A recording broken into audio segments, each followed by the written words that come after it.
بسم الله الرحمن الرحيم. أحيي في هذا اليوم العظيم الذكرى 57 لثورة أكتوبر المجيدة.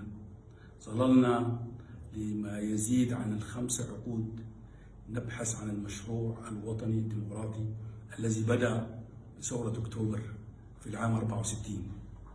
وأحيي اليوم الملايين التي خرجت في كل مدن وقرى وأرياف السودان ودول المهجر لتؤكد تمسكها بالتحول المدني الديمقراطي وشعار ثورة ديسمبر: حرية سلام وعدالة، والمدنية خيار الشعب.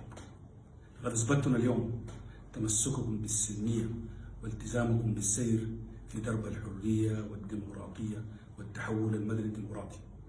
لقد أسمعت الجماهير صوتها وأوصلت رسالتها بأن لا تراجع عن أهداف الثورة ولا مجال للرد عنها. عهدي معكم نواصل العمل على إكمال مؤسسات الانتقال وتحقيق أهداف وشعارات الثورة.